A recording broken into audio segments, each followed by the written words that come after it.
السلام عليكم ورحمة الله وبركاته. إن الحمد لله نحمده ونستعينه ونستغفره ونعوذ بالله من شرور أنفسنا ومن سيئات أعمالنا. من يهده الله فلا مضل له ومن يضلل فلا هادي له. وأشهد أن لا إله إلا الله وحده لا شريك له وأشهد أن محمدا عبده ورسوله صلى الله تعالى عليه وعلى آله وصحبه وسلم تسليما كثيرا. أما بعد، فقد قال الإمام البخاري رحمه الله تعالى: أبواب المحصر وجزاء السيد، وقول الله تعالى: فإن أحصرتم فما استيسر من الهدي ولا تهلكوا رؤوسكم حتى يبلغ الهدي محله. وقال عطاء: الإحصار من كل شيء بحسبه. قال أبو عبد الله: حصورا لا يأتي النساء।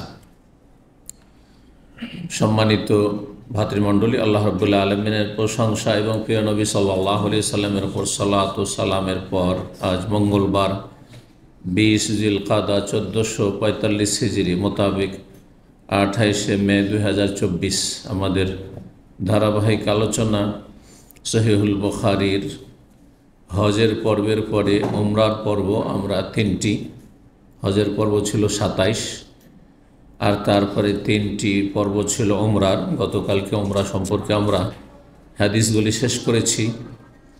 এখন যে পর্বগুলি আসছে আগামীতে কয়েকটি, সেগুলি সম্পর্ক হজ উমরা উভয়ের সাথে।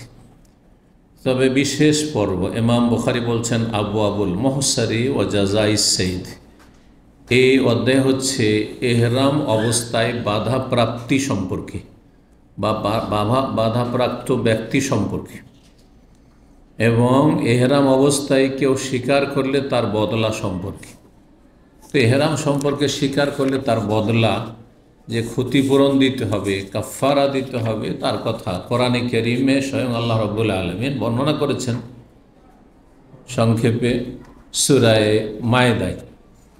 আর পর্বন্নম আমাদের আসছে সামনের পর্বে, যে ধারাবাহিক ইমাম বুখারীর কিতাবের পর্ব 27 এটি, আর 28 এর পরে তাতে আসছে কিতাব ও জাযাইস সাইদ যেহেতু আসছে।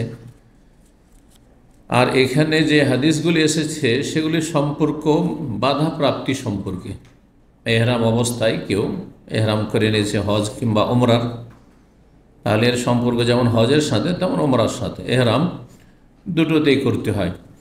এহরাম অবস্থায় কেউ যদি বাধাপ্রাপ্ত হয়ে যায়, বাধাপ্রাপ্ত হয় কী কারণে? সাধারণত উদ্দেশ্য করা হয় যে শত্রুর কারণে, রাস্তায় নিরাপত্তাহীনতার কারণে, কোথাও যুদ্ধ লেগে গেছে বা দুশমন রাস্তা অবরোধ করেছে আর কেউ পৌঁছিতে পারল না। এটা সেই যুগে হয়তো সাধারণত, কারণ এমনটাই হয়েছিল প্রিয় নবী সাল্লাল্লাহু আলাইহি ওয়াসাল্লাম এবং সাহাবায়ে কেরামদের সাথে। কখন? হুদায়বিয়ার বছরে, 6ষ্ঠ হিজরি হুদায়বিয়ার সফরে। তো হুদায়বিয়ার সফরে যাচ্ছেন রাসূলুল্লাহ সাল্লাল্লাহু আলাইহি ওয়াসাল্লাম উমরা করার জন্য, কিন্তু মক্কা যেহেতু কাফেরদের নেতৃত্বাধীন, মক্কায় ঢুকতে দিল না। মক্কার কাছাকাছি পৌঁছে গিয়েও মাত্র কয়েক কিলোমিটার সময়সী, যখন আপনারা বেরিয়ে আসবেন মক্কা থেকে জেদ্দার পথে কয়েক কিলোমিটার পরে সময়সী নামক স্থান রয়েছে, সেখানে হুদায়বিয়া অবস্থিত। তো যেহেতু শত্রু দ্বারা বাধাগ্রস্ত হয়েছিলেন নবী সাল্লাল্লাহু আলাইহি ওয়াসাল্লাম, সাহাবায়ে কেরামগণ, সেই জন্য এইরকম ব্যাখ্যাই সাধারণত করা হয়েছে, কিন্তু তার সাথেই সীমিত না। এছাড়া বাধাপ্রাপ্তি হতে পারে অসুস্থতার কারণে, যে কোনো সময় হতে পারে। যতই নিরাপত্তা থাক, রাস্তায় কেউ যাচ্ছে আর গিয়ে মিকাতে হেরামও করে নিয়েছে, আর তারপরে এমন অসুস্থ হয়ে গেল যে আর উমরাই করতে পারল না, হজেই যেতে পারল না। হ্যাঁ, অনেকে হচ্ছে, জি অনেকে হচ্ছে এরকম। হাসপাতালে ভর্তি হয়ে গেল, অথবা সেখান থেকে ঘরে ফিরে চলে আসতে হলো, দেশে ফিরে চলে আসতে হলো, এমনটা হতে পারে। আজকাল নতুন বাধাপ্রাপ্তির কারণ হচ্ছে আইনগত বাধা। আইনগত হয়তো বাধা। এহরাম করে এনেছে মিকাতে, তারপরে তার কাছে কি নেই? তাসরিফ, মানে পারমিট নেই, হজ পারমিট নেই, সুতরাং বাধাগ্রস্ত হয়ে গেল। একসময় ওমরারও পারমিট ছিল, ওমরা পারমিট না থাকা অনেক সময় ঢুকতে দিত না, এত কড়াকড়ি ছিল করোনার সময়কালে। তারপরে তো আলহামদুলিল্লাহ সব কিছু আল্লাহ সহজ করেছেন, আল্লাহ সবসময় যেন সহজ করেন হজ উমরাকারীদের জন্য। তো বাধা প্রাপ্তি, আসল আজকের বিষয়বস্তু হচ্ছে এহরাম করে নেওয়ার পরে বাধা প্রাপ্তি। এহরামের আগে বাধা প্রাপ্তি হলে কোনো সমস্যা নেই, এখান থেকে গেলেন রিয়াজে, হ্যাঁ, বা তায়েফ চলে গেছেন, কিন্তু মিকাত বন্ধ পৌঁছে গেছেন, এহরাম করেননি এখনো, বাধা হয়ে গেল। যে কোনো বাধা, অসুখ হোক, নিরাপত্তাহীনতা হোক, আইনগত বাধা হোক, যে কোনো কিছু হোক, হ্যাঁ, যেতে পারলেন না আপনি, কোনো অসুবিধা নেই, কিছুই নেই। কিন্তু যখন আপনি এহরাম করে নিয়েছেন, তো শরীয়তের বিধান হচ্ছে যে আপনার উপর হজ বা ওমরা করা ফরজ হয়ে গেছে।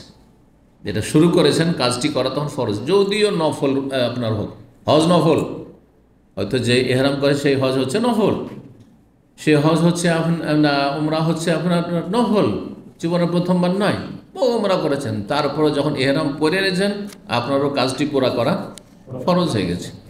মহান আল্লাহ বলছেন সূরা বাকারা, ওয়াতিমুল হাজ্জা ওয়াল উমরাতা লিল্লাহ, হজ উমরা সম্পূর্ণ কর আল্লাহর জন্য, মানে শুরু করে দেওয়ার পরে পুরা করতে হবে। তো এই মর্মে আয়াত রয়েছে সূরা বাকারা আয়াত নম্বর 196 নিয়ে এসেছেন ইমাম বুখারী রাহিমাহুল্লাহ। বলছেন ওয়াকাউলিল্লাহি তাআলা, মহান আল্লাহর এই বাণী তাফসীর সম্পর্কে, তাৎপর্য সম্পর্কে, ফাইন উহসিরতুম, সুতরাং তোমরা যদি বাধাগ্রস্ত হও। এহসার হাসর থেকে, হাসর মানে অবরোধ করা, ঘেরাও করা, হ্যাঁ, অবরোধ করা, মুহাসারা উর্দু তো শব্দটি ব্যবহার হয় এই জন্য, অবরোধ। ফাইন ওহসের তোমরা যদি বাধাগ্রস্ত হও বা বাধাপ্রাপ্ত হও, তাহলে কি করতে হবে? আর যেতে পারলেন না, এহরাম অবস্থায় আছো, তওয়াফও করতে পারলেন না, সাফা মারো সাই হইল না, সুতরাং ওমরা হইল না, ওমরা নিয়তে যাচ্ছেন হইল না, হজের নিয়তে যাচ্ছিল, হজের এহরাম করে ফেলেছিলেন, হজ হইল না, তাহলে ফামাস্তাইসারা মিনাল হাদি, যথাসাধ্য একটি হাদি জবাই করবে, যেখানে আছো ওখানেই, যেখানে বাধা করছো ওইখানেই জবাই করে দিবে। নবী সাল্লাল্লাহু আলাইহি ওয়াসাল্লাম এর উপর আমল করেছেন না করেন নাই? সাহাবীরা হুদায়বিয়াতে যখন আর যেতে পারলেন না, চুক্তি হয়ে গেল, শেষ পর্যন্ত অনেক চেষ্টা চললো, আশা আকাঙ্ক্ষাও সাহাবায়ে কেরামদের ছিল, চুক্তি হয়ে যাচ্ছে, তারপরেও জবাই করতে চান না, কি জানি যদি রিভিউ হয়, কোনো রকম আপিল হয়, কোনো কিছু হয়। শেষ পর্যন্ত নবী সাল্লাল্লাহু আলাইহি ওয়াসাল্লাম যখন নিজের কোরবানির পশু, হাদির পশু জবাই করে দিলেন, তখন সাহাবীরা সবাই নিজ নিজ হাদির পশু জবাই হুদায়বিয়াতে করলেন, না সেখান থেকে ফিরে চলে আসলেন। হজ বা ওমরা সব পেয়ে যাবে মানুষ যদি অনিচ্ছাকৃত বাধা প্রাপ্ত হয়, ইচ্ছা করে ছাড়েনি সে। একজন মানুষ হজে যাচ্ছিল আর হজে যেতে পারল না, হজে এসে অনেকেই হজের আগে মারা যাচ্ছে, হজের সব পেয়ে গেছে, সে চলে এসছে, আল্লাহর রাস্তায় বেরিয়ে গেছে। ওমরায় গেছে, যাওয়ার পর অ্যাক্সিডেন্ট হয়ে গেল, আর যেতেই পারল না, অথবা দুনিয়া থেকে চলেই গেল, হজের ওমরার নাকি পেয়ে গেছে, যে কাজে যাচ্ছিল সে কাজে নাকি পেয়ে গেছে। মসজিদে জামাতে যাচ্ছিল আর হোঁচট খেয়ে পড়ে গেল, আর পায়ে এমন ব্যথা হলো যে আর চলতে পারলো না, মসজিদ যেতে পারলো না, বাসায় ঘুরে এসে শুয়ে যেতে হলো বিছানায়, জামাতের সব পেয়ে গেছে। মানুষ যখন নেক কাজ শুরু করে দেয়, সেই কাজের কমপ্লিট নাও করতে পারে, হ্যাঁ, তাহলে চেষ্টা ছিল তার, সেজন্য আল্লাহ তাকে নেকি থেকে বঞ্চিত করবেন, পূর্ণ নেকি দেবেন ইনশাআল্লাহ। তো যথাসাধ্য কোরবানি জবাই করে, ওয়ালা তাহলে রুউসাকুম হাত্তা ইয়াবলুগাল হাদিয়ু মাহিল্লা, আর তোমরা তোমাদের মাথা মুন্ডন করতে পারবে না যতক্ষণ পর্যন্ত কোরবানির পশু তার যথাস্থানে না পৌঁছে যাবে। এখানে আরেকটি মাসআলা, যে আপনি হয়তো বাধাগ্রস্ত হয়ে গেলেন, কিন্তু আপনার সাথে যে কোরবানির পশু ছিল সেটাকে মক্কা পর্যন্ত পৌঁছানো যাচ্ছে, কোরবানির পশু দিয়ে দাও, মক্কা পাঠিয়ে দাও, অসুবিধা নেই, তুমি যেতে পারবে না, তাহলে আপনার ওইখানে জবাই করা ঠিক হবে না। তাহলে কী করতে হবে? আপনাকে হারামের ভিতরে গিয়ে জবাই করতে হবে, হারামের ভিতরে গিয়ে হদুদ হারামের ভিতরে জবাই করতে হবে হাদির পশু। আর যদি তাও সম্ভব না হয়, তাহলে কী করতে হবে? যেখানে আছে সেখানেই জবাই করে দিতে হবে। তো হুদায়বিয়াতে নবী সাল্লাল্লাহু আলাইহি ওয়াসাল্লাম সেখানেই জবাই করেছে। কেন? নবী সাল্লাল্লাহু আলাইহি ওয়াসাল্লামকে যেতে তো হয়নি, সাহাবীরকে যেতে হবে, তাদের কোরবানি পশু অ্যালাউ করা হয়,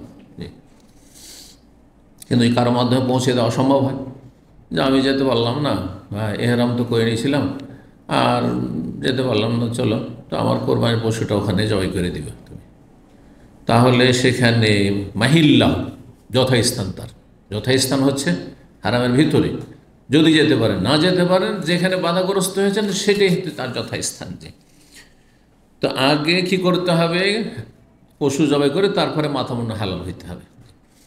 ওয়াকাল আতা, ইমাম আতা বলছেন, আল এহসার মিনকুল শাইইন বিহাসবিহি, প্রত্যেক বিষয়ের ক্ষেত্রে বাধা প্রাপ্তি হচ্ছে সেই অনুযায়ী, সেই বিষয় অনুযায়ী, সেই কাজ অনুযায়ী।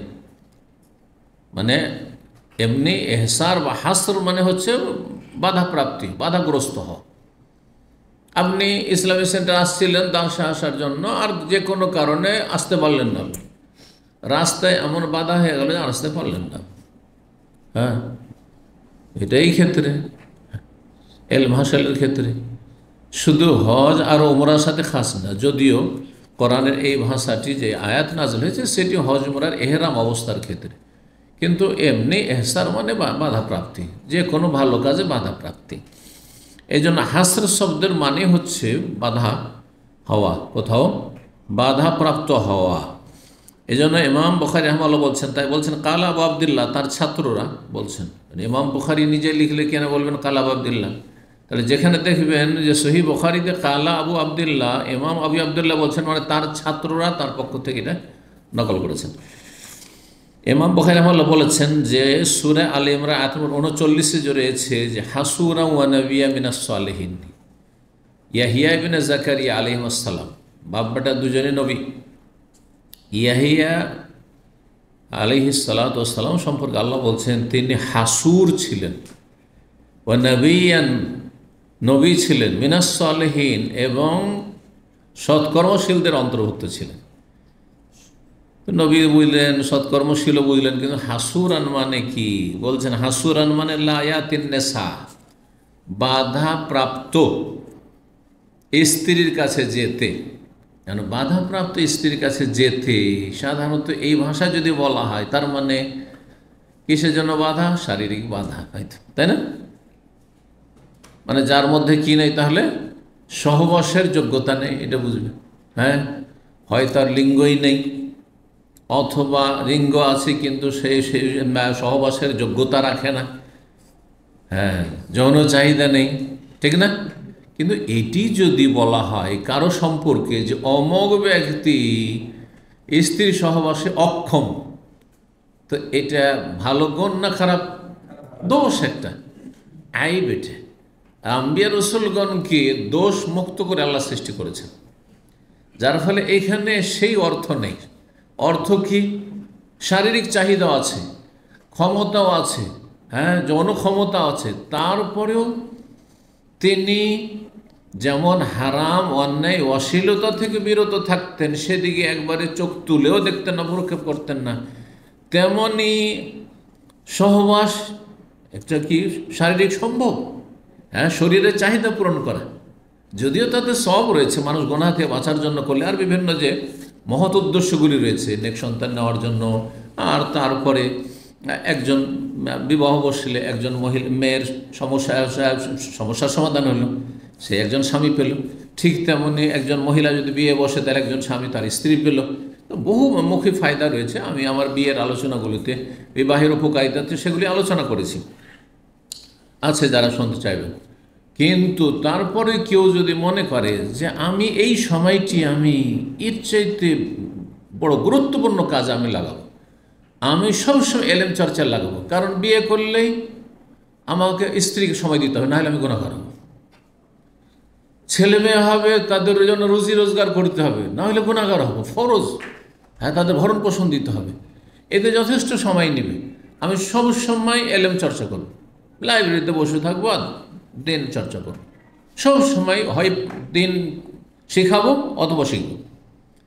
আর কি করব? আমি দিনের দাওয়াতি কাজ করব, সবসময় ফ্রি। আর বিবাহিত মানুষের কিন্তু হাত পা বাঁধা, শিকলবদ্ধ, ওকে নিজ দায়িত্ব পালন করতে হবে, ঠিক কিনা? আমি কি আমার সংসার ছেড়ে দিয়ে আমি বিভিন্ন দেশে দেশে সবসময় ঘুরে বেড়াতে পারবো? কেন পারবো না? কারণ আমার দায়িত্ব আছে, আমার অন্যের হক আছে। যদি এটা না থাকতো তাহলে সারা পৃথিবীতে আমি যে কোনো জায়গায় আমি যেতে পারি, যেখানে যাব সেখানে, যেখানে রাত সেখানে কাত, দেশে কথা, যেখানে রাত সেখানে কাত। যেখানে যাবো সেখানে দুটো রিজিক পেটে নিই, একটা পেটের চিন্তা কোনো সময় করতে হবে না, তাই না? কিন্তু যখন বহু পেট, হ্যাঁ, আপনার দায়িত্বে থাকবে, তখন অনেক চিন্তা করতে হচ্ছে। জি। তো এই জন্য কেউ যদি শারীরিক ক্ষমতা থাকা সত্ত্বেও মনে করে তার চাইতে গুরুত্বপূর্ণ নেকির কাজে আমি নিজেকে নিয়োজিত রাখার জন্য আমি বিয়ে করব না, তাহলে বিষয়টি নিয়ে ওলামাদের ইখতিলাফ রয়েছে। তার জন্য বিয়ে করা ফরজ নয়, গুনাহ হচ্ছে না তার দ্বারা, সেদিকে মনই যায় না। হারাম, অন্যায়, অশ্লীলতা তো দূরের কথা, হ্যাঁ, পরনারীর দিকে নজর যাওয়া তো দূরের কথা, অন্তর যাওয়া তো দূরের কথা, এমনকি সে হালাল বিয়ে করে সেদিকেও এটা খেলতামাশা মনে করছে, মালাহি, এটাও যেন বিনোদন, স্ত্রী সহবাস, সুতরাং সেদিকেও আমি যাব না। কিন্তু বিয়ে করে নেওয়ার পর এটা চলবে না। যেমন বিয়ে করে নিয়েছেন, বলছে এখন আমি বুঝতে পারলাম যে এলেম চর্চা করা আর এবাদত, নফল এবাদত বন্দি করা আর দিনের কাজে সবসময় নিজে নিয়োজিত রাখা খুব সবের কাজ, সুতরাং আমি স্ত্রীকে তালাক দিয়ে তখন এই কাজে লেগে যাবো। চলবে না? চলবে না, এটা চলবে না। আজকালকার পরিবেশ, একটা স্ত্রীকে তালাক দিয়ে দিলেন মানে অসহায়তাকে ছেড়ে দিলেন, এখন যাবে কোথায় সে? বিয়ে না করতেন ঠিক আছে, বিয়ে করার আগে চিন্তা করে, যারা অবিবাহিত তারা চিন্তা করেন। ইমাম ইবনে তাইমিয়া বিয়ে করেননি। তাকে বলেছে তার ছাত্ররা যে শেখ না, আপনি বিয়ে শাদী করলেন না, ওই যে আমি বিয়ে করলে জুলুম হবে, এমন বিয়ে করলে আমি জালেম হয়ে যাব, গুনাহগার হয়ে যাব। কারণ তিনি ভালো করে বুঝতে পারছেন যে তিনি জুলমের শিকার, জালেম বেদাতি মোল্লাদের জুলমের শিকার, হ্যাঁ, আর তারপরে এই জালেম শাসকদের কাছে এই জালেম মোল্লারা গিয়ে মিথ্যা অভিযোগ করে আসে, আর প্রায় সময় তাকে জেলে থাকতে হয়। একবার জেল থেকে বেরোন, আবার জেলে, এমনকি মৃতদেহ লাশটাও জেল থেকে বেরোল রাহমাহুল্লাহ তাআলা। কিন্তু তার এলেম থেকে কিয়ামত পর্যন্ত আলহামদুলিল্লাহ উপকৃত হচ্ছে। আর যারা বেদাতি মোল্লা সুফিরা ছিল সব নিশ্চিহ্ন হয়ে গেছে, তাদের নাম কেউ নেই না। জি, আমরা দু একজন জালেমের নাম জানি, কিন্তু সাধারণ মানুষ বা কিছু পড়া লোকেরা জানেও না, মাদ্রাসা পড়া অনেকেই জানে না যে ইবনে তাইমিয়া রাহিমাহুল্লাহর যারা শত্রু সেই যুগের মোল্লা ছিল কুখ্যাত, সেগুলি কে কথা বলছেন না, কেউ তাদের নাম নিয়ে রাহিমাহুল্লাহ বলেন, ঠিক কিনা? জি। আর তাদের এলেম থেকে উপকৃত হয় না। জি। তো এটা একটা বিষয়। আর তারপরে তিনি এলেম চর্চাকে প্রাধান্য দিয়েছেন। আর অনেক ওলামাদের নিকটে যদিও শারীরিক চাহিদা থাকে, আর এই শর্তের সাথে যে আমি গুনাহ থেকে বেঁচে থাকবো, ওরও গুনাহ থেকে বেঁচে থাকবো, বিয়ে শাদী করবো না, আমি ফরজ এবাদত বন্দির পরে নফল এবাদত বন্দি করবো, ফরজ এলেম শেখার পরে নফল এলেম শিখবো, ফরজ আমলের পরে নফল আমল করব, আর ফরজ দাওয়ার সাথে সাথে নফল দাওয়ার কাজ, সবসময় দাওয়াতি কাজ করে বেড়াবো, তো জায়েজ আছে, জায়েজ আছে। যদিও বিয়ে করাটাই উত্তম, হ্যাঁ, ঝামেলার মধ্যে থেকে আল্লাহর ইবাদত বন্দি করাতে বেশি সব রয়েছে। এই জন্য একটি হাদিস রয়েছে, একজন মানুষ নির্জনে নেকির কাজ করে, আল্লাহ ইবাদত বন্দি করে, মানুষের সাথে বেশি মেশামেশি পছন্দ করে না, এই এক লোক, কিন্তু সবসময় নেকির কাজে লেগে থাকে। আর একজন লোক মানুষের সাথে মেলামেশাও করে, দেখা সাক্ষাৎও করে, তাদের সমস্যার সাথে পাশাপাশি থাকে, হ্যাঁ, আর তাদের কষ্টগুলো বরদাস্ত করে। কারণ মানুষের সাথে চললেই কিছু কোনো তিক্ততা আসবে, কেউ কষ্ট দিবে, হ্যাঁ, কোনো জায়গায় আঘাত খাবে, তাই না? তো বিভিন্ন রকমের টেনশন আছে। একা নির্জনের রুমে বসে সবসময় এলেম চর্চা, রোম মসজিদ, তাহলে কারোর সাথে ঝামেলা হবে? এই এক লোক আর এক লোক মানুষের সাথে মেশামেশি করছে, আর বিভিন্ন জায়গায় সে কষ্টও পাচ্ছে মানুষের কাছ থেকে, আত্মীয়স্বজনকে কষ্ট দিচ্ছে, বন্ধুবান্ধবকে কষ্ট দিচ্ছে, মানুষ অনেক সময় গীবত করছে, সব শুনতে পাচ্ছে, কষ্ট হচ্ছে, আর তারপরে দিনের কাজ করে যাচ্ছে, আল্লাহর ইবাদত বন্দি, আল্লাহর হক আদায় করছে, সে বেশি ভালো, স্পষ্ট হাদিস রয়েছে। তো নির্জনতার চাইতে মানুষের সাথে মিশে ফিতনার মধ্যে থেকে পাপমুক্ত থাকা বেশি ফজিলতের কাজ। মানে একটা লোক ধরেন মসজিদের বাইরে যায় না যে মার্কেটে কত পাপ হয়, আর একজন মার্কেটে থাকে এত পাপ হয় তারপরও পাপ করে না, তার নিঃসন্দেহে ফিতনার মাঝে থেকে যে গোবরে পদ্ম ফুল সে বেশি ফজিলতের।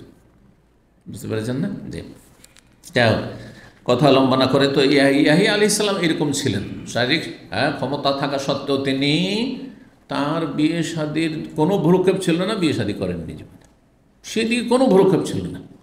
দিনের কাজ, নবী দিনের কাজ করছেন, জাতিকে হেদায়েত করছেন। 1 নম্বর অধ্যায় বাবুন, এই অধ্যায় হচ্ছে এজা ওহসের আল মোতামের, ওমরাকারী যদি বাধা প্রাপ্ত হয় তাহলে কি করবে। 1806 নম্বর হাদিস আব্দুল্লাহ বিন উমর রাদিয়াল্লাহু তাআলা আনহুমা থেকে বর্ণিত, তিনি তার সম্পর্কে বলা হচ্ছে যে খারাজা এলা মক্কাতা মুতামিরান ফিল ফিতনা, মক্কার উদ্দেশ্যে তিনি বের হলেন মদিনা থেকে ফিতনার যুগে ওমরার উদ্দেশ্যে, ওমরা অবস্থায় বের হলে। ফিতনার যুগ, কোন ফিতনা ছিল? হাদিস কিন্তু অনেকবারই এসেছে। কোন ফিতনা ছিল কে বলতে পারে? বলে গেছেন, মক্কায় যে একজন জালেম গভর্নর এসে আক্রমণ করেছিল প্রখ্যাত সাহাবী খলিফা আব্দুল্লাহ বিন জুবাইর রাদিয়াল্লাহু তাআলা আনহুর ওপর, আর তাকে শহীদ করেছিল হাজ্জাজ বিন ইউসুফ, হাজ্জাজ বিন ইউসুফের ফিতনা। জি, তো সেটা ছিল 73 হিজরিতে। ওই সময় আব্দুল্লাহ বিন উমর দীর্ঘ আয়ু পেয়েছিলেন, তিনি দীর্ঘায়ু, বৃদ্ধ মানুষ। তার ছেলেরা নিষেধ করেছে, 2 ছেলে নিষেধ করেছে, সামনে হাদিস আছে, 2 ছেলে নিষেধ করেছে, আব্বা যায়েন না, এবছর যায়েন না, অসুবিধা কি, প্রতি বছর যাচ্ছিলেন, এবছর গেলেন না, না ফিতনাতে ঝামেলাতে রাস্তায় বাধাগ্রস্ত হয়ে যাবেন, ঘুরে আসতে হবে ব্যর্থ হয়ে। আলা, তখন তিনি বলেছে, ইন সোদে তো আনিল বাইতে, বাইতুল্লাহ যেতে যদি আমি বাধাগ্রস্ত হই, সানা তো কামা সানা মা রাসূলিল্লাহ সাল্লাল্লাহু আলাইহি ওয়াসাল্লাম, ওই রকমই করবো যেমন আমরা রাসূলুল্লাহ সাল্লাল্লাহু আলাইহি ওয়াসাল্লামের সাথে করেছি হুদাইবিয়ার বছর, ঘুরে এসেছি রাস্তা থেকে, ওখান থেকে কোরবানি জবাই করে দিই। ফাআহাল্লা বিউমরা, তারপরে তিনি ওমরার এহরাম করলেন। কেন? মিন আজাল, এই জন্য যে রাসূলুল্লাহ সাল্লাল্লাহু আলাইহি ওয়াসাল্লামও ওমরার এহরাম করেছিলেন আমাল হুদাইবিয়ার বছর। রাসূলুল্লাহ বাধাগ্রস্ত হয়েছেন ওমরা অবস্থায়, আমিও ওমরা অবস্থায় থাকবো, বাধাগ্রস্ত হলে সেম নবী সাল্লাল্লাহু আলাইহি ওয়াসাল্লামের সুন্নত পালন হবে। 1807 নম্বর হাদিস মনে করছেন ওবায়দুল্লাহ বিন আবদুল্লাহ আর সালেম বিন আবদুল্লাহ, বলছে আখবারাহ, দুইজনে জানিয়েছেন, আন্নাহুমা কাল্লামা, দুইজনেই কথা বললেন আবদুল্লাহ বিন ওমরের সাথে। তাহলে ওবায়দুল্লাহ তার ছেলে আর সালেমও তার ছেলে, 2 ছেলে বাবার সাথে কথা বললেন, বুঝালেন। লায়ালিয়া নাজাল যাইস, ওই রাতগুলির কোন এক রাতে, যেই রাতগুলিতে আবদুল্লাহ বিন জুবাইরের ওপর আক্রমণ করার জন্য চড়াও হয়েছিল হাজ্জাজ বিন ইউসুফ জালেমের বাহিনী। ফাকালা, উভয়ে গিয়ে বললেন বাপকে, লা ইয়াদুররুকা, আপনার কোনো ক্ষতি নেই, আল্লাহ তাহুজ্জাল আম, এই বছর যদি হজ না করেন তো, এবছর যদি হজ না করেন তো কী ক্ষতি, একটা বছর গেল। ওয়া ইন্না নাখাফু, আমাদের ভয় হচ্ছে, আইয়ুহালা বাইনাকা বাইনাল বাইতি, আপনার মাঝে এবং বাইতুল্লাহর মাঝে অন্তরায় হয়ে পড়বে, এই ফিতনা ফাসাদ, এই যুদ্ধ অন্তরায় হয়ে পড়বে, আপনি আর যেতে পারবেন না, হয়তো বাধাগ্রস্ত হয়ে পড়বেন আপনি।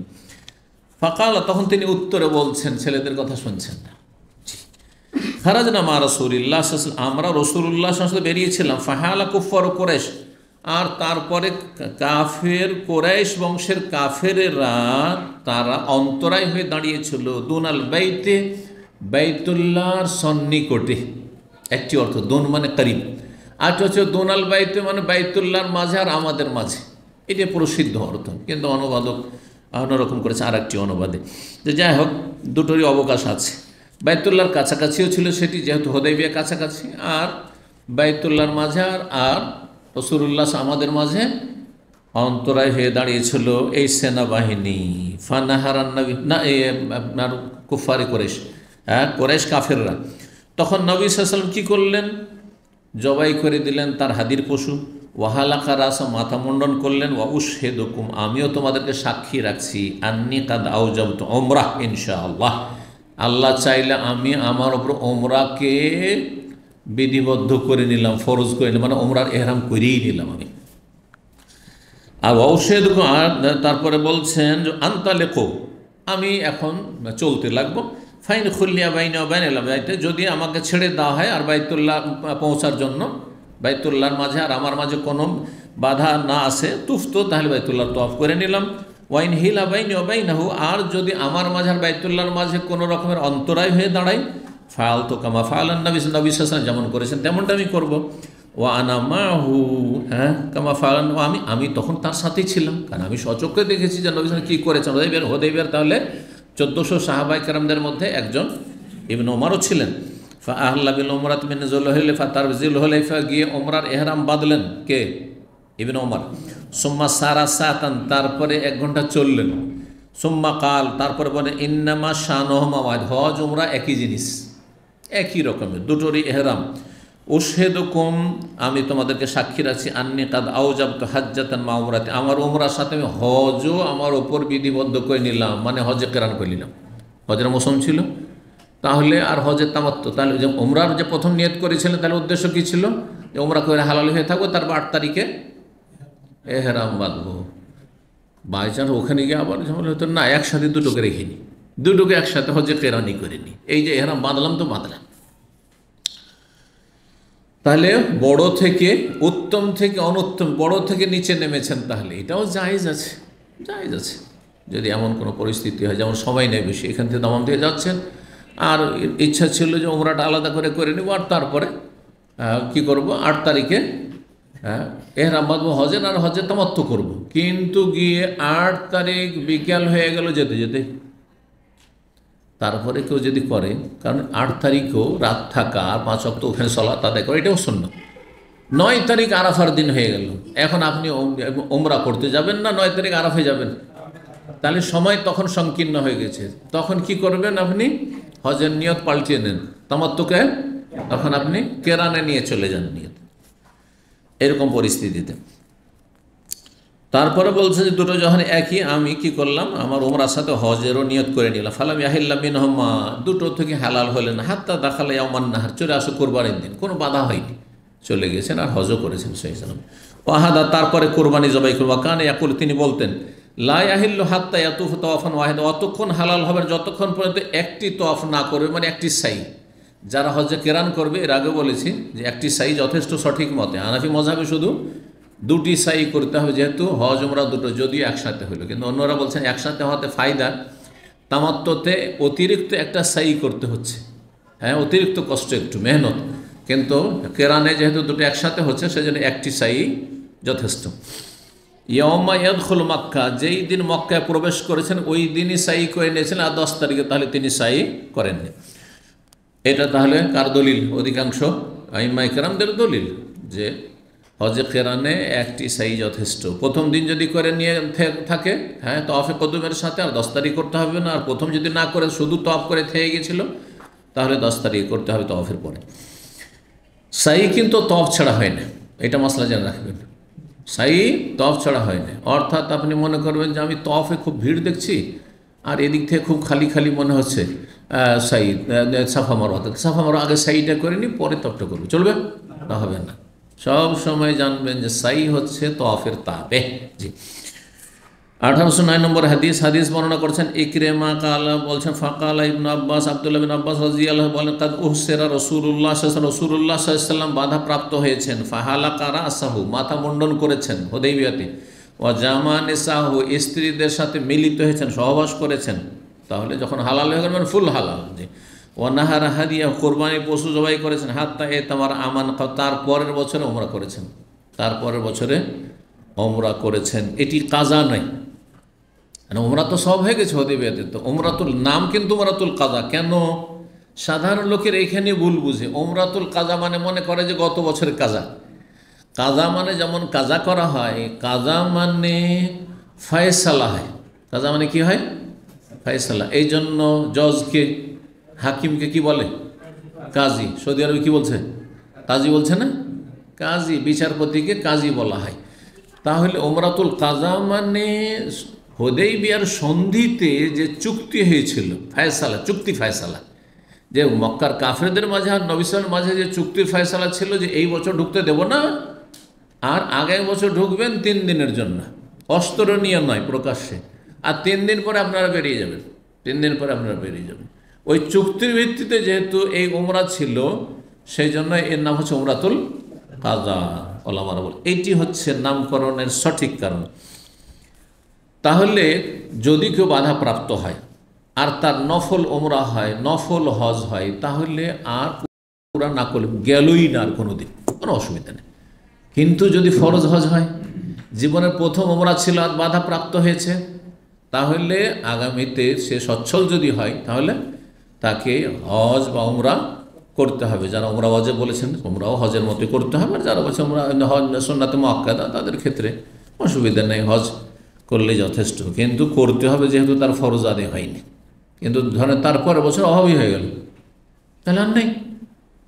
এক বছর বাধা প্রাপ্ত হয়ে গেল আর আরেক বছর অভাবী হয়ে গেল। যেমন আজকাল আইন কারণে এক বছর কোটাতে নাম আসলো না, যে বছর পয়সা ছিল, আর পরের বছর পয়সা তার কোটাতে নামই এলো না, আর তারপরে মারা গেল। বোঝা গেছে? তাহলে আর হজ ফরজ নেই, কারণ শেষকালে যখন মারা যায় তখন সে গরিব হয়ে মারা গেছে। হজ ফরজ নেই, মুস্তাতিন আসে, সামর্থ্যবান না। 2 নম্বর অধ্যায় বলছেন বাবুল এহসার ফিল হজ। আগেরটি ছিল যে ওমরা অবস্থায় বাধা প্রাপ্তি, আর এটি হচ্ছে হজে যদি বাধা প্রাপ্ত হয় কেউ, হজের এহরাম করেছে তারপরে বাধা প্রাপ্তি। 1810 নম্বর হাদিস, সালেম বলছেন কানা ইবনে ওমর রাদিয়াল্লাহু আনহুমা, তার পিতা আব্দুল্লাহ বিন ওমর রাদিয়াল্লাহু তাআলা আনহুমা বলতেন, আলাইসা হাসবুকুম সুন্নাত রাসূলিল্লাহ, তোমাদের জন্য রাসূলুল্লাহ সাল্লাল্লাহু আলাইহি ওয়াসাল্লামের সুন্নাত যথেষ্ট নয়? ইন হুবিসা আহাদুকুম আনিল হজ, যে তোমাদের কোনো ব্যক্তি যদি হজে বাধাপ্রাপ্ত হয়, তাফা বিল বাইতে, বাইতুল্লাহ তওয়াফ করবে, অবিসাফা আল মারা সুম্মা হাল্লা মিন কুল্লি শাইইন, তারপরে সব কিছু থেকে হালাল হয়ে যাবে, হাত্তা ইয়াহুজ্জা আমান কাবেলান, তারপরে আগামী বছরে হজ করবে, আগামী বছরে হজ করবে। কেমন কথা হইল? বাধাপ্রাপ্ত হয়ে আগামী বছর হজ করে, এই জন্য যে হজ তারপর ফরজে আছে সেই জন্য। তো এখানে বাধাপ্রাপ্ত হয়ে গেল, তো বাইতুল্লাহ তওয়াফ কী করে করে, সাফা মারওয়া সাই করবে কেমন করে? হ্যাঁ, কি বুঝলেন? বাধাপ্রাপ্ত মক্কার বাইরে হয়নি, শুধু হজে মেনা যেতে বাধাপ্রাপ্ত হয়েছে, কিন্তু ওমরা করতে বাধা নেই। যেমন এখন ধরেন কেউ চলে গেছে বিনা তাসরিতে, যখন একটু ফাঁক ফুক ছিল, হ্যাঁ, চেকচাক ছিল না ধরেন, বা এখনও হয়তো অত কড়াকড়ি না, কেউ চলেই গেল, ঢুকেই গেল, কিন্তু আর হজের ময়দানে যেতে পারলো না, খুব কড়াকড়ি ধরেন, হ্যাঁ, যেতে পারলো না, ঠিক আছে, তো বাধাপ্রাপ্ত হলো।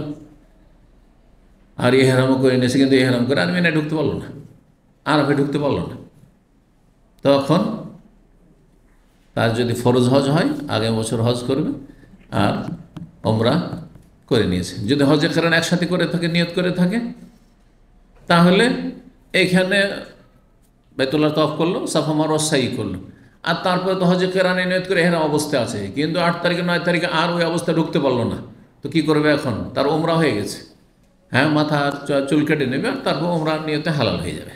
এই কথাই বলছেন এখানে। উদ্দেশ্য হচ্ছে বাধাগ্রস্ত হয়েছে মক্কা গিয়ে, তো মক্কা গিয়েছে, তার বাইতুল্লাহ তওয়াফ করতে পারছে, সাফা মারওয়া সাই করতে পারছে, আর তারপরে হালাল হয়ে যাবে, যেহেতু সে হজে আর মেনা, আরাফা, মুজদালিফা যেতে পারল না।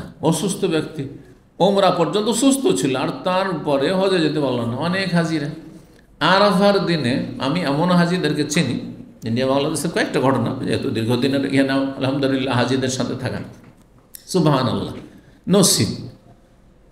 আরাফার দিনে সে হসপিটালে একবার মুমূর্ষু অবস্থায়,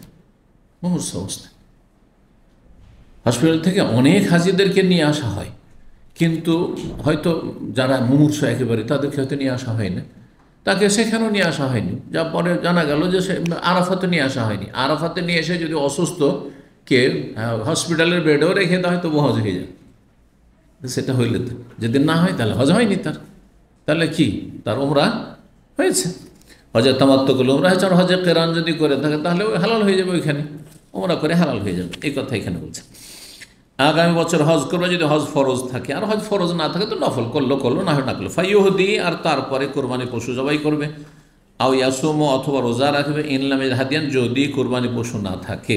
জি, ওয়ান আব্দুল্লাহ কাল আখবারনা মামুন আনি জোহরি কাল হাদিস সালিমুন আনি নাহবু, আগের মতোই অন্য সনদ আরেকটি বয়ান করেছেন। 3 নম্বর অধ্যায় বাবুন নাহরি কাবলাল হালকে ফিল হাসরি। এই অধ্যায় হচ্ছে মাথা মুন্ডনের আগে কোরবানি করতে হবে বাধা প্রাপ্তির ক্ষেত্রে। বাধাগ্রস্ত হলে আগে কোরবানি জবাই, আর তারপরে মাথা মুন্ডন। যেমন সুন্নত হচ্ছে 10 তারিখে পাথর মারার পরে কি কাজ? হ্যাঁ, কি করা? কোরবানি করা, তারপরে মাথা মুন্ডন। আগে পরে করলে জায়েজ, কিন্তু উত্তমে খেলাফ, সুন্নতে খেলাফ।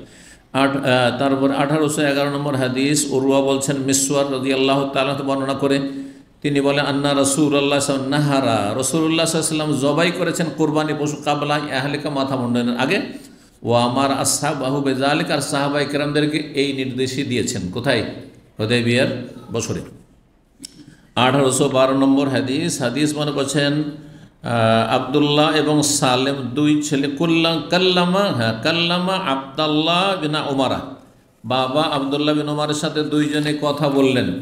ফাকাল, আর বললেন, তখন তিনি বললেন, বাবা বলছেন ছেলেদেরকে, আগের হাদিসে, খারাজনা মান নবী মুতামিরিন, আমরা নবীর সাথে ওমরা অবস্থায় বেরিয়েছিলাম। ফাহালা কুফার কুদুন আল বাইতে, বাইতুল্লাহ যেতে কুরাইশ বংশের কাফেররা বাধা দিয়েছিল।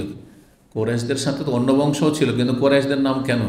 কারণ তারা মুখ্য ভূমিকা পালন করেছে, তারাই মক্কার নেতৃত্বে ছিল। যারা নেতৃত্ব দেবে তাদেরই না নাম আসবে, উঠে আসবে, সাধারণ লোকের বাজার কি করবে। ফানাহারা রাসূলুল্লাহ সাল্লাল্লাহু আলাইহি ওয়াসাল্লাম বুদনাহু, রাসূলুল্লাহ সাল্লাল্লাহু আলাইহি ওয়াসাল্লাম তার উট, বুদনুন মানে উট, উটের কোরবানিকে বুদন বলা। অল বুদনা যা আল্লাহ লাকুম মিন শাআইরিল্লাহ, কোরআনে রয়েছে সূরা হজে। রাসূলুল্লাহ সাল্লাল্লাহু আলাইহি ওয়াসাল্লাম তার উট জবাই করলেন, ও হালাকা রাসা, মাথা মুন্ডন করলেন। 4 নম্বর অধ্যায় বলছেন বাবু মান কালা, এই অধ্যায় হচ্ছে যে বলেছে বা যারা বলেছে লাইসা আলাল মুহসারে বাদালুন, যারা বলেছেন যে বাধাপ্রাপ্ত ব্যক্তির ওপর কোনো বদল নেই, মানে বাধাপ্রাপ্ত হয়েছে সেই জন্য তার কোনো বদল মানে ক্ষতিপূরণ দিতে হবে, সে ইচ্ছা করে ছাড়েনি। কিন্তু ইচ্ছা করে যে এহরাম ভঙ্গ করবে, ধরে এহরাম অবস্থায় গেলেন আর তারপরে ইচ্ছা করে আপনি তখন না যাবো না, হ্যাঁ, তাহলে তখন আপনাকে কি করতে হবে? আপনার দম দিতে হবে। তো বলছেন যে ইবনে আব্বাস রাদিয়াল্লাহু তাআলা আনহু হতে বর্ণিত, তিনি বলছেন ইন্নামাল বাদালু আলা মান নাকাযা হাজ্জাহু বিতালাজ্জুজি, বদল দিতে হবে মানে ক্ষতিপূরণ এমন ব্যক্তিকে যে ব্যক্তি তার হজকে নষ্ট করবে, ভঙ্গ করবে, বিতালাজ্জুজ, সম্ভোগ করে, স্ত্রী সম্ভোগ, এহরাম অবস্থায় আছে আর স্ত্রী সহবাস করে ফেলছে, হ্যাঁ, তাকে বদল দিতে হবে। তার বড় কাফারা রয়েছে, বড়, হ্যাঁ, উটের তাকে দিতে হবে। ও আম্মা মান হাবাসা ওজরুন, পক্ষান্তরে যাকে কোনো ওজর অজুহাত বাধাগ্রস্ত করেছে, কোনো অসুস্থ হয়েছিল, আও গায়রু যালিকা, অন্য কোনো কারণ, সে অসুস্থতা হোক অথবা শত্রু হোক অথবা আইনগত কোনো সমস্যা হোক, ফাইনাও ইয়াহিল্ল, সে হালাল হয়ে যাবে, ওয়ালা ইয়ারজিউ, আর তারপর আর ফিরতে হবে না। ওয়াইন কানা মাহাদিয়ন, তার সাথে যদি কোরবানি পশু থাকে, ওয়াহ মোহসার, আর বাধাগ্রস্ত হয়, নাহারাহু, তাহলে সেখানে জবাই করে দেবে। ইন কানা লা ইয়াবাসা, যদি সেটা মক্কা না পাঠাতে পারে, এই যে চলে আসলে যে কথাগুলি বলেছি একটু আগে, হ্যাঁ, মক্কা না পাঠাতে পারলে ওখানে জবাই করবেন। ওয়াইন ইসতাতা ইয়াবাসা বিহি, আর যদি সেটা পাঠাতে সক্ষম হয়, লাম ইয়াহিল্লা, তাহলে অতক্ষণ হালাল হবে না, হাত্তা ইয়াবলুগাল হাদিয়ু মাহিল, যতক্ষণ পর্যন্ত কোরবানির পশু যথাস্থান না পৌঁছেও, মানে মক্কা গিয়ে জবাই না হবে।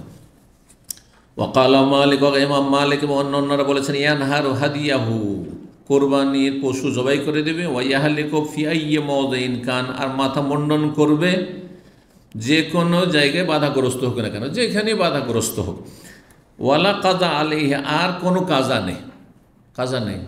এই জন্য বোঝা গেল যে নবী সাল্লাল্লাহু আলাইহি ওয়াসাল্লামের উমরাতুল কাজা, সে কাজার উমরা নাই, এটা কাজা নয় আসলে, জি, বরং চুক্তির ভিত্তিতে করেছে যেন সেটা উমরাতুল কাজা নামকরণ হয়েছে। লিআন্নান নবী ওয়াসহাবাহু বিল হুদাইবিয়াতে, কারণ নবী সাল্লাল্লাহু আলাইহি ওয়াসাল্লাম এবং সাহাবায়ে কেরাম হুদাইবিয়া নামক স্থানে নাহারু, তারা কুরবানি করেছিলেন, ওয়াহালাকু, মাথা মুন্ডন করেছিলেন, ওয়াহাল্লু মিন কুল্লি শাই, আর সব কিছু থেকে হালাল হয়ে গেছিলেন, কাবলা তাওয়াফে, বাইতুল্লাহ তাওয়াফ করার আগে। তাওয়াফ করতে পারেন, আগেই হালাল হয়েছেন, তাহলে যে কোনো জায়গায় হালাল হওয়া যাবে বাধাগ্রস্ত হলে, রাস্তায় যে কোনো জায়গায়। ওয়া কাবলা ইয়াসিল আল হাদিয়ু আল বাইত, বাইতুল্লাহতে হাদিও পৌঁছেনি তার আগেই হালাল হয়েছে। সুম্মাল্লাম ইউজকার, আর তারপরে উল্লেখ করা হয়নি যে আন্নান নবী আমার আহাদান আইয়াকুযু শাইআন, কোন সাহাবীকে নির্দেশ দিয়েছেন যে তোমরা এই উমরার কাজা করবে, ওয়ালা ইয়াউদু লাহু, আর কেউ এই উমরা করার জন্য পুনরায় আসেননি যে ওই গতবার উমরাটা করিনি ওইটার কাজা করতে যাচ্ছে, তাহলে উমরা বা হজে এরকম কাজা নেই। তবে কারো যদি ফরজ থাকে যেমনটা বললাম, তাহলে সে ফরজ আদায়ের জন্য যাবে। ওল হুদাইবিয়া তো খারিজ মিনাল হারাম, আর হুদাইবিয়া নামক স্থানটি হারামের বর্ডারের বাইরে অবস্থিত, তাহলে বোঝা হলো যে কোনো জায়গায় যেখানে বাধাগ্রস্ত হবে সেখানেই কোরবানির পশু জবাই, সেটা হারামের ভিতরে হোক অথবা হারামের বাইরে হোক। 1813 নম্বর হাদিস। হাদিস মনে করছে আব্দুল্লাহ বিন ওমর বারবার ওই একই হাদিস আসছে, কিন্তু বিভিন্ন মাসলা মাসাইলের কারণে আসছে। কাল হিনা খারাজ এল মক্কা, যখন তিনি মক্কার উদ্দেশ্যে রওনা দিলেন আব্দুল্লাহ বিন উমর মুতামিরান ফিল ফিতনা, ফিতনার যুগে মানে লড়াই যুদ্ধের যুগে উমরা করার উদ্দেশ্যে। আর বললেন তিনি ছেলেদেরকে, ইন সোদের তো আনিল বাইতে, যদি বাইতুল্লাহ পৌঁছিতে বাধাগ্রস্ত হয়ে যায়, সানানা কামা সানানা মা রাসূলিল্লাহ সাল্লাল্লাহু আলাইহি ওয়াসাল্লাম, ওই রকমই করবো যেমনটা রাসূলুল্লাহ সাল্লাল্লাহু আলাইহি ওয়াসাল্লামের সাথে আমরা করেছি হুদাইবিয়ার বছর। আহাল্লা বি উমরা, উমরার এহরাম বাঁধলেন, তালবিয়া পাঠ করলেন। কেন? যে নবী সাল্লাল্লাহু আলাইহি ওয়াসাল্লামও হুদাইবিয়ার বছরে উমরারই এহরাম করেছিলেন। সুম্মাইন আব্দুল্লাহ বিন ওমর, তারপর আব্দুল্লাহ বিন ওমর নাজারা ফি আমরিহি, নিজের বিষয়টি নিয়ে চিন্তা করলেন যে আমি তো হজ মৌসুমে যাচ্ছি, আর তারপরে হজের তামাত্তো মানে উমরা আলাদা আর হজ আলাদা, তো মাঝখানে গিয়ে উমরা করা হইল আর তারপরে বাধা করেছেন না, একসাথে দুটো নিয়ত করি, একসাথে দুটো নিয়ত করিনি, হজ উমরা মানে হজে কেরান করিনি। চিন্তা করলেন যে হজে কেরানি করেনি। ফাকাল মা আমরুহুমা ইল্লা ওয়াহিদ, দুটোর বিষয় একই, হজ উমরা একই রকমের একই ধরনের জিনিস। ফালতাফাতা ইলা আসহাবি, তারপর তার সাথী সঙ্গীরা ছিল তাদের দিকে তাকালেন আর বললেন, মা আমরুহুমা ইল্লা ওয়াহিদ, হজ উমরার বিষয়টি একই রকমের। উশহিদুকুম, সুতরাং তোমাদেরকে আমি সাক্ষী রাখছি, আন্নী কাদ আওজাবতুল হজ্জা মাল উমরা, উমরার সাথে আমি হজও বিধিবদ্ধ করে নিলাম আমার ওপর, মানে হজের নিয়তকে শামিল করে নিলাম। হজে কেরানের নিয়ত সুম্মা তাফা লাহুমা তাওয়াফান ওয়াহিদান, তারপরে হজ উমরা দুটোর জন্য সাফা মারোয়ার একটি মাত্র সাই করলেন। আর তিনি মনে করলেন আন্না যালিকা মুজজিউন আনহু, এটি তার জন্য যথেষ্ট। ওয়াহাদা, এবং কোরবানি তিনি জবাই করেছেন হাদি। 5 নম্বর অধ্যায় হচ্ছে বাবু কৌলিল্লাহি তাআলা, এই অধ্যায় হচ্ছে মহান আল্লাহর এই বাণী তফসির সম্পর্কে। সেটা হচ্ছে কি সম্পর্কে? ফিদিয়াতুল আজা, যেটাকে বলা হয় ফিকহের ভাষা ফিদিয়াতুল আজা। মানুষের যদি কোনো রকমের এমন কিছু হয় যাতে এহরাম পরিপন্থী কাজ করতে হয়, এহরাম বিপরীত কাজ করতে হয়, এহরামে যেগুলো নিষিদ্ধ সেগুলো কাজের কোনো কিছু করতে হয়, তাহলে তার জন্য ফিদিয়া আল্লাহ নির্ধারণ করেছেন তিনটির যে কোনো একটি করা যেতে পারে। তিনটিতে অপশন রয়েছে। আয়াত সূরা বাকারার 196, আল্লাহ বলছেন ফামান কানা মিনকুম মারিয়ান, তোমাদের মধ্যে কেউ যদি অসুস্থ হয়ে পড়ে, আও বেহি আজাম্মির রাসেহি, অথবা তার মাথায় কোনো রকমের কষ্ট থাকে, সে জখম হোক, ক্ষত হোক, অথবা মাথার উকুন, যেমন ঘটনা ছিল কি মাথায় প্রচণ্ড উকুন ছিল কাব বিন উজরার, গতকালকে হাদিসটি এসছে, আজকে বারবার করে হাদিসটি এই সামনের দিকে আসছে বিভিন্ন মাসলাগুলির জন্য। তো বলছেন যে এমন যদি কিছু হয় ফাফিদিয়াতুন, তাহলে তাকে কি করতে হচ্ছে? অসুস্থতার কারণে এহরাম বিপরীত কাজ করতে হচ্ছে, এহরাম বিপরীত কাজ করতে হচ্ছে। অথবা তার মাথায় ক্ষতের কারণে অথবা উকুনের কারণে মাথা নেড়া করতে হচ্ছে, চুল কাটতে হচ্ছে। ফাফিদিয়াতুন, সে ফিদিয়া দেবে মিন সিয়ামিন, হয় রোজা রাখবে, রোজা রাখলে 3টি, আর সাদাকাতিন, অথবা সাদকা করে 6 মিসকিনের খাওয়া, 3 সা, এক মিসকিনে আধা সা করে, আর নসক, অথবা একটি কোরবানি করবে, 3টার যে কোনো একটি করবে। কোরবানিতে 100 রিয়াল, আর 6 মিসকিনকে খাওয়াইলে 15, 90, 80, 90, 100 রিয়ালের মধ্যে হয়ে যাবে। আজ তো রোজা রাখেন তো বিনা পুঁজির ব্যবসা, তাই না? অসুবিধা নেই। যেমন যে লোক আছে, কিছু লোক কৃপণ আছে, 1টা রিয়াল বের করতে পারবে না। ও যদি ইসলামিক সেন্টারে আসেও তাকাবে যে কেউ দেখি চাটা খাওয়ার জন্য বুফে যাচ্ছে কিনা, ওর সাথে এদিক সেদিক ঘুষর মুসর করছে, কথা বলছেন। কিন্তু ওগুলো সোমবার বৃহস্পতিবার রোজা অসুবিধা নেই, আমি রেখে দেবো, ওটা অসুবিধা নেই পাবন্দির সাথে। আর কিছু লোকের বিপরীত আছে, ও রোজা রাখা বড় কষ্ট আমার জন্য, এই সোমবার বৃহস্পতিবার রোজা, কিন্তু অসুবিধা নেই, দোস্ত বন্ধুকে আমি চা কফি খাওয়াই দিলাম। এরকম লোককে আপনারা খুব পছন্দ করেন, কিন্তু সোমবার বৃহস্পতিবার রোজাওয়ালাকে আপনারা খুব পছন্দ করেন না, কারণ কিছু খেতে পান না তোর কাছে, তাই না? আর কিছু লোক আছে আরও বড় অন্তরের, যখন আমার ভুল হয়ে গেছে আমি দমই দেবো, আমি অসুবিধা গেছে দম দেবো, 400-500 খরচ করে। তো আল্লাহ অপশন দিয়েছেন ওই জন্য। ওহ মুখাইয়ারুন, ইমাম বুখারী বলছেন তাকে এই ক্ষেত্রে স্বাধীনতা দেওয়া হয়েছে। মুখাইয়ার, তাকে খেয়ার মানে অপশন দেওয়া হয়েছে। অপশন কথাটি আজকাল ইংলিশ হলে খুব ব্যবহার হচ্ছে, তাই না? মানে যদি বাংলায় বলি তাকে কি দেওয়া হয়েছে? এখতিয়ার দেওয়া হয়েছে, তো আরবি থেকে ধার করতে হচ্ছে। আর যদি বলে চয়েস দেওয়া হয়েছে, তাকে এটা করো না এটা করো, তাও ইংলিশ থেকে ধার করতে হচ্ছে। তাহলে কি বাংলায় কি বলবেন? দেখি একটা এমন বাংলা যেটাকে বলা হয় আপনার অ্যাপ্রোপ্রিয়েট, এটাও ইংলিশ হয়ে গেল। উপযুক্ত বাংলা একবারে।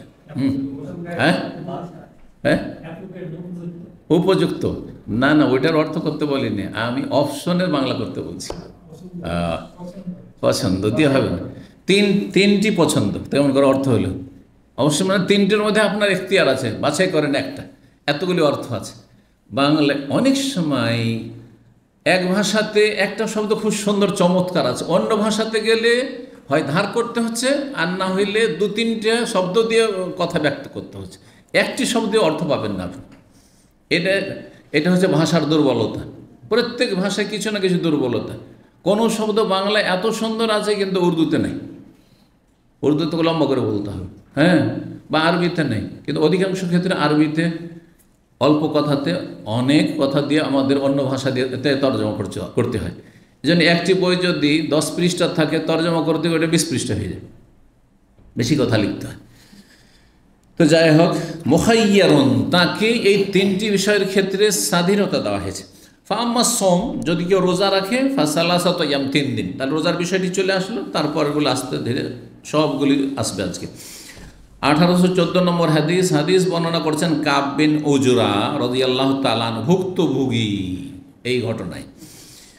আন রাসূলিল্লাহ সাল্লাল্লাহু আলাইহি ওয়াসাল্লাম থেকে তিনি বর্ণনা করছেন, আন্নাহু কালা, তিনি বলেন, মানে নবী সাল্লাল্লাহু আলাইহি ওয়াসাল্লাম বলছেন কাব বিন উজরার অবস্থা দেখে, লাআল্লাকা আযাকা হাওয়াম্মুকা, সম্ভবত তোমার পোকা মাকড়ে তোমাকে কষ্ট দিচ্ছে। হাওয়াম হাম্মাতুনের বহু বচন জমা, আর হাম্মা হচ্ছে পোকামাকড়কে বলা হয়, যে কোনো পোকামাকড়। এখানে পোকামাকড় বলতে বিশেষ পোকা, সেটা হচ্ছে উকুনকে বোঝানো হয়েছে।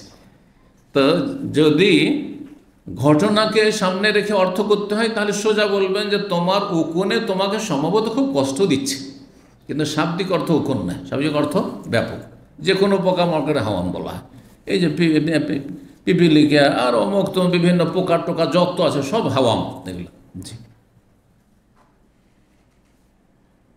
এই হাদিসটা যখন সামনে আসলো তখন একটা খুব পুরনো যুগের হাস্যকর একটা গল্প মনে পড়ে গেল।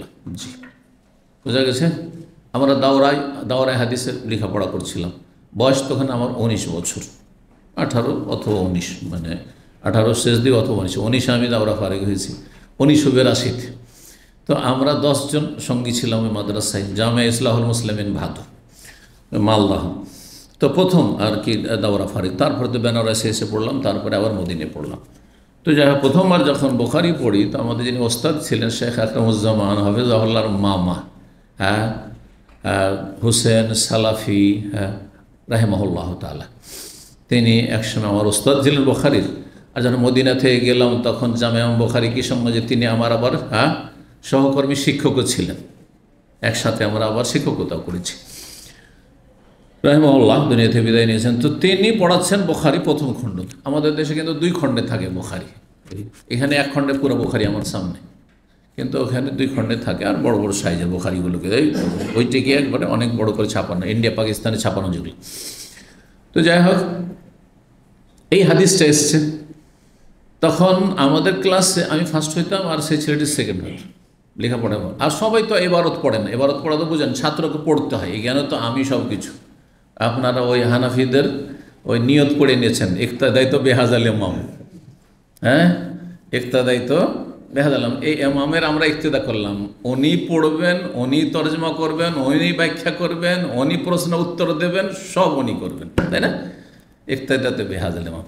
যেমন হানাফিদের উনি সূরা ফাতিহা পড়বেন, উনি সব ভার নিয়ে নেবেন, দায়িত্ব নিয়ে নেবেন, আমরা চুপচাপ দাঁড়িয়ে থাকবো। বোঝা গেছে না? ওখান থেকে মনে হয় নেওয়া হয়েছে এটা আমাদের দর্শের তরিকা। কারণ আপনাদেরকে যদি পড়তে দেওয়া যায় তো 2টা হাদিসও হবে না 1 ঘন্টার ভিতরে, তাই না?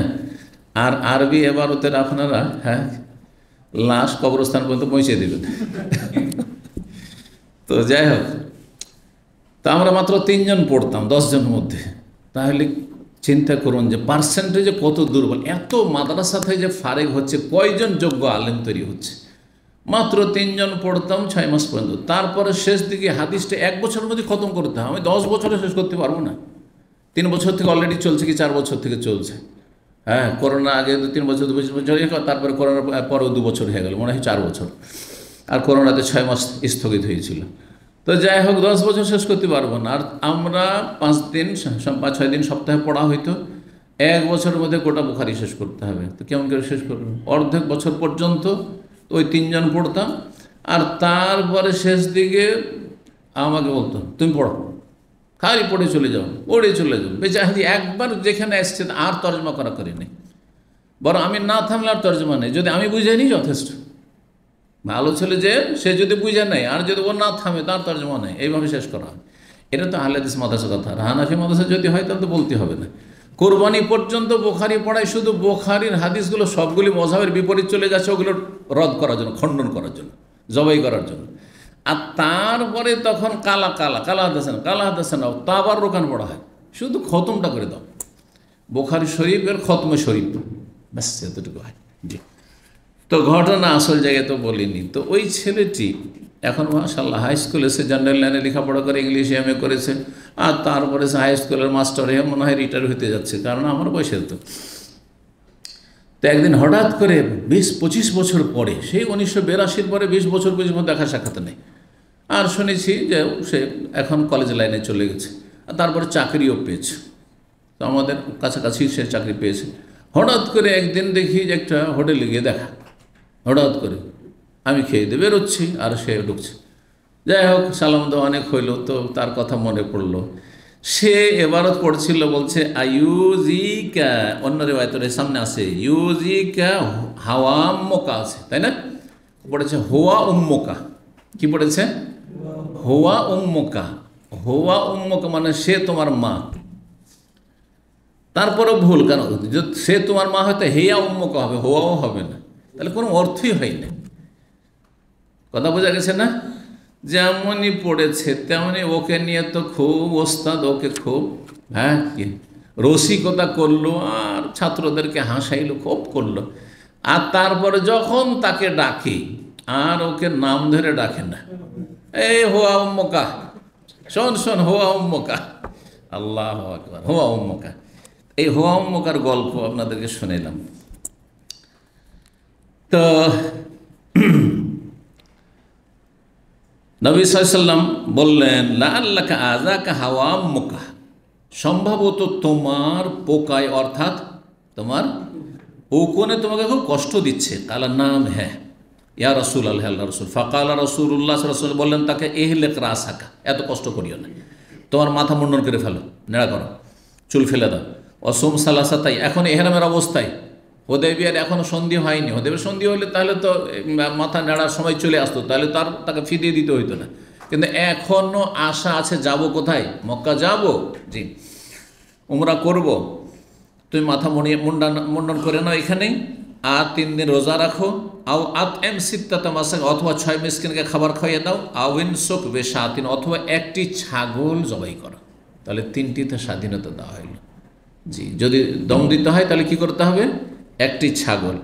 আর যদি মিসকিনকে খাওয়াইতে হয় সাদাকা, তাহলে 6 মিসকিন। জি, তো এই ছিল হাদিস সংক্ষেপে। এই হাদিসটি কয়েকবার করে আসছে, চলুন একই হাদিস কিছু পার্থক্যের সাথে। 6 নম্বর অধ্যায় বলছে বাবু কওলিল্লাহি তাআলা আও সাদাকাতিন, মহান আল্লাহর বাণী, যদি কেউ অসুস্থ থাকে অথবা মাথায় কোনো কষ্টদায়ক কিছু থাকে, ফাফিদিয়াতু মিন সিয়ামিন আও সাদাকাতিন, এই যে 2 নম্বরে সাদাকা আছে। এখন সাদাকার কথা শোনেন।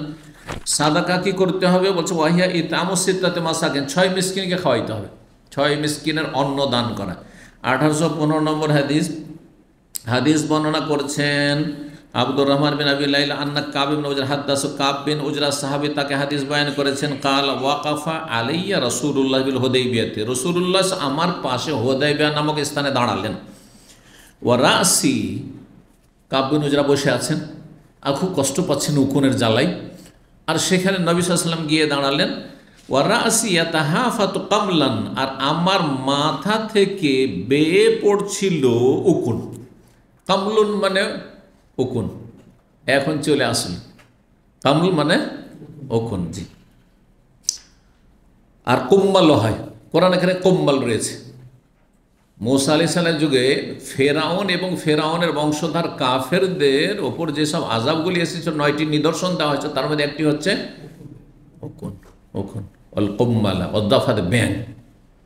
জি, তো তো উকুনের জ্বালাতে তারা থাকতে পারতো না, এই কাফেররা, ফেরাউনের বংশধারা আর ফেরাউনের যারা অনুসারী। আর তারপরে ব্যাং খাবার দাবার পাকশাক করে গেছে, গোস্ত পাক করে গেছে, সব ব্যাং, জীবিত ব্যাং লাফাচ্ছে। জি, খাবার দাবার তৈরি করে গেছে, তৈরি তরকারি যা কিছু রেখেছে ব্যাং সব। তারপরে হেদায়েত হয়নি, এত কিছু দেখার পরে একটা মুজিজা মানুষের হেদায়েত করার জন্য যথেষ্ট। যেটা হইল কি করে? তাহলে অবশ্যই মুসা আলাইহিস সালাম সত্যবাদী, যদি হেদায়েত নসিব হওয়ার হইতো। যার হেদায়েত নসিব নেই, যা কিছু দেখান না কেন, নবী রসুল দেখান না কেন, হেদায়েত হবে না, হেদায়েত হবে না। হেদায়েত আল্লাহ নিয়ামত, আল্লাহ নিয়ামত। তো মাথা থেকে ইয়াতাহাফাতু মানে বেয়ে পড়ছে, মানে বহে চলেছে, একবারে মনে হচ্ছে যে উকুন বইছে তার। ফাকালা, তখন বললেন নবী সাল্লাল্লাহু আলাইহি ওয়াসাল্লাম, ইউজিকা হাওয়ামুকা, তোমার পোকাতে মানে তোমার উকুনে তোমাকে কষ্ট দিচ্ছে? কৌতুর নামে বললো, হ্যাঁ খুব কষ্ট দিচ্ছে। তাহলে ফাহালিক রাসাক, তোমার মাথা মুন্ডন করে নাও। বললেন মাথা মুন্ডন করে নাও, অথবা বলেন এহলেক মানে তুমি নেড়া করে নাও। মাথা শব্দটি হয়তো বলেননি, বর্ণনাকারী সন্দেহ। কালা ফিয়া নাজাল হাজিল আয়া, কাব বিন উজরা বলছেন আমার ব্যাপারে এ আয়াতটি কিন্তু নাজিল হয়েছে, এ আয়াতটি আমার বিষয়ে নাজিল হয়েছে। এটি হচ্ছে শানে নজুল। ফামান কানা মিনকুম মারিজান আও বিহি আযাম মির রাসি ফাফিদিয়াতুম মিন সিয়ামিন আও সাদাকাতিন নুসুক এলা আখিরা, শেষ পর্যন্ত। ফাকাল নবী সাল্লাল্লাহু আলাইহি ওয়াসাল্লাম মানে সুম সালাসাতা আইয়াম, 3 দিন তুমি রোজা রাখো, যেহেতু মাথা নেড়া করে ফেলে ইহরাম অবস্থায়। আও তাসাদ্দাক বিফারাকিন বাইনা সিত্তা, অথবা তুমি সাদকা করো এক ফারাক, ফারাক একটা পাত্র কাঠা, এক ফারাক খাদ্যদ্রব্য 6 মিসকিনকে, 6 মিসকিনের মাঝে সাদকা করে দাও। 6 মিসকিনকে এক ফারাক, কয় ফারাক? এক ফারাক। এক ফারাক হচ্ছে 3 সা, আর এক সা হচ্ছে 3 কিলো, তার মানে 1.5 কেজি করে 6 জনকে। জি, আধা সা করে। আর নসকের মিম্মা তাইয়াস্তার, অথবা যা সহজসাধ্য কুরবানি হয়, আর সবচেয়ে সহজসাধ্য হচ্ছে ছাগল। ওই জন্য হাদিসে ছাগল চলে আসে। ছাগল, ছাগল, ছাগলে কারোর সাথে শেয়ার করতে হবে না, সহজ। কিন্তু আপনি যদি গরু করতে যান তো হয় গোটা গরু দেন, ওট করতে যান গোটা ওট দেন, আর না হলে ভাগ খুঁজে পড়ান, পেরেশানির শেষ নেই, ঠিক না? স্বাধীন, সহজ। জি, তো এই ছিল হাদিস। 7 নম্বর অধ্যায় বলছেন বাবুন, এই অধ্যায় হচ্ছে আল ইতাম মিন আল ফিদিয়াতে নিসফু সা, যে ফিদিয়ায় খাবার দেবেন কতটা, বলছেন নিসফু সা, আধা সা। খাবার দিতে হলে কত দিতে হবে মিসকিনকে? একজনকে আধ সা করে, তার মানে 3 সা লাগছে, তাহলে 6 জনকে। 1816 নম্বর হাদিস কাব বিন উজরার হাদিস। আব্দুল্লাহ বিন মাকিল বর্ণনা করছেন, জালাস্তু ইলা কাব বিন উজরা, আমি বসলাম একবার কাব বিন উজরার কাছে। ফাসাআলতু আনিল ফিদিয়া, তাকে জিজ্ঞাসা করলাম ফিদিয়া সম্পর্কে। কিসের ফিদিয়া? ফিদিয়াতুল আজা, অর্থাৎ এহরামের নিষিদ্ধ কাজ কেউ যদি করে ফেলে তাহলে কি ফিদিয়া দিয়ে মুক্তি লাভ করতে হবে, কাফারা কি? ফাকালা, বললেন নাজালাত ফিয়া খাসাতান, এই আয়াতটি আমার সম্পর্কেই নাজেল হয়েছে, কিন্তু ওয়াহিয়া লাকুম আম্মা, বিষয়টি মাসলাটি তোমাদের সকলের জন্য কিয়ামত পর্যন্ত। ঘটনা ছিল আমার শুধু, কিন্তু মাসলা সবার জন্য, সবাইকে শামিল, মানে সবাই এর উপর আমল করবে। বলছে হোমেন তো এলা রসুলিল্লাহ, রসুল্লাহের কাছে আমাকে নিয়ে যাওয়া হলো। তাহলে এখানে আর একটু বিস্তারিত বর্ণনা করা হয়েছে, নবী সাল্লাল্লাহু আলাইহি ওয়াসাল্লামের কাছে নিয়ে গিয়ে হাজির করা হলো, যে সমস্যা দেখেন এর কী অবস্থা হয়েছে, খুবই অবস্থা খারাপ, এত উকুন হয়েছে।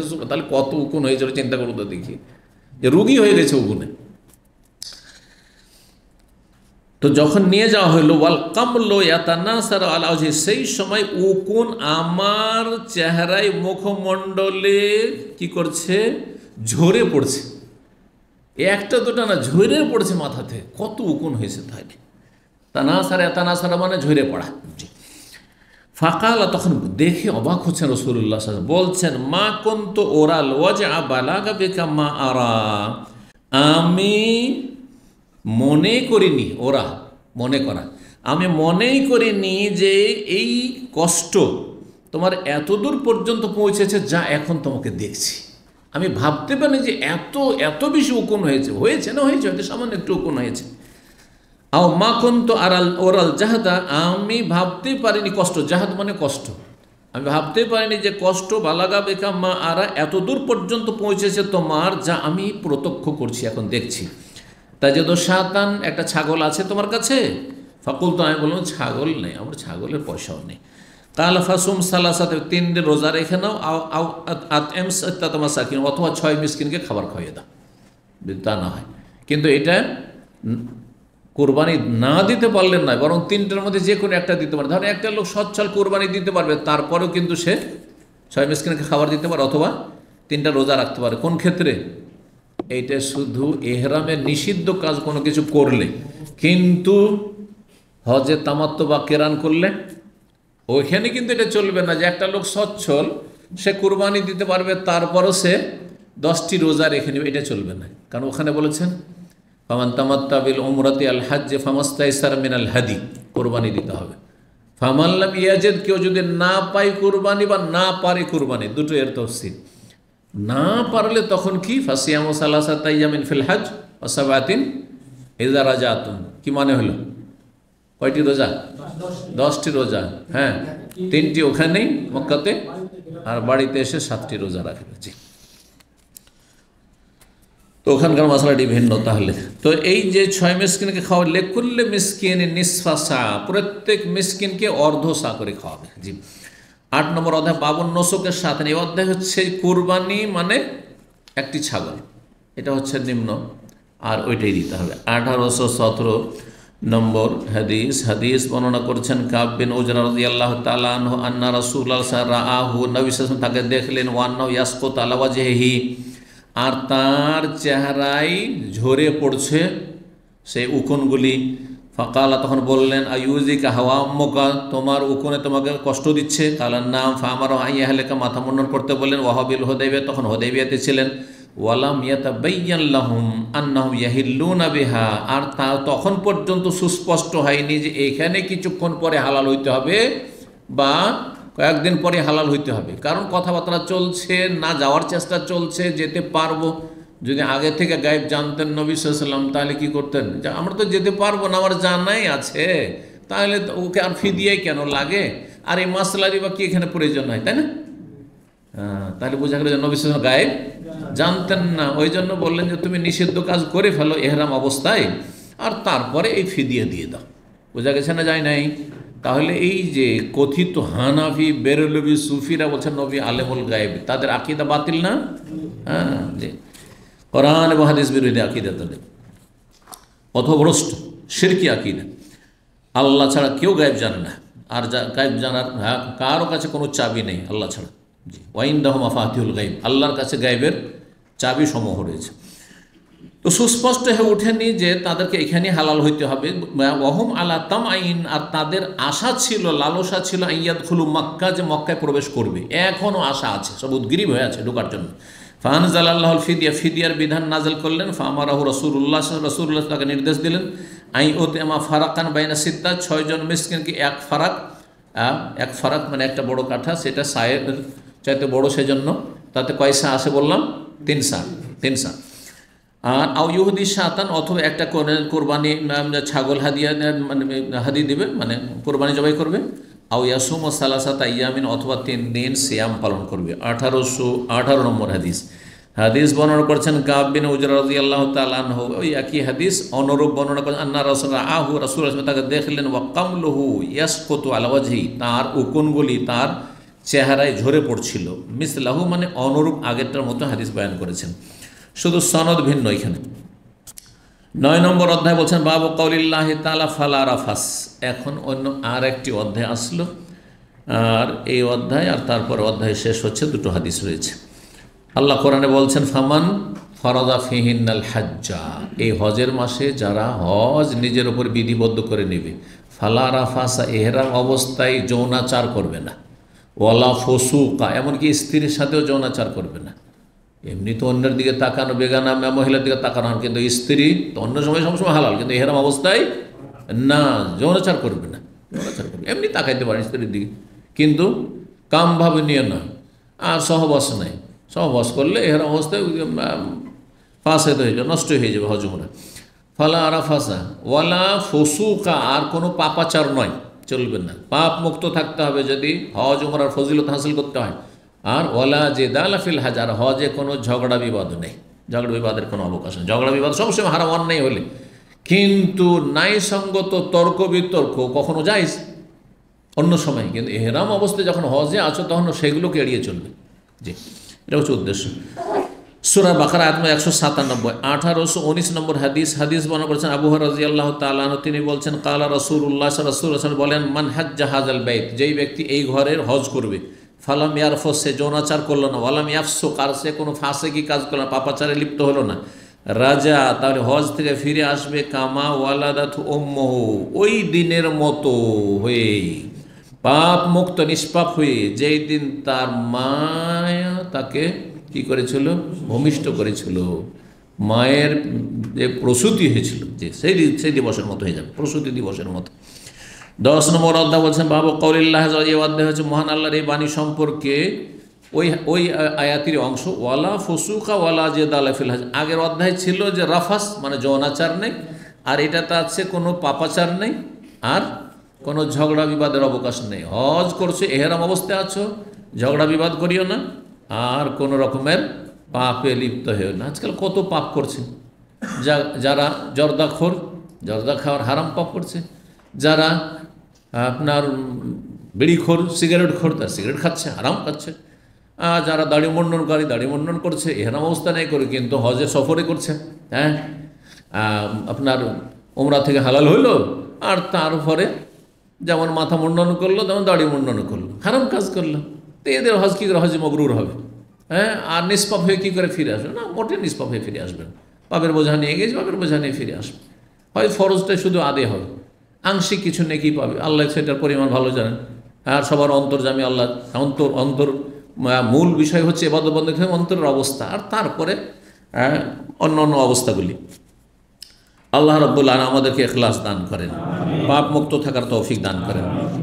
তো মহান আল্লাহর বাণীর তাফসীর, ওয়ালা ফুসুকা ওয়ালা জিদালা ফিল, হজে কোনো পাপ করার কোনো অবকাশ নেই।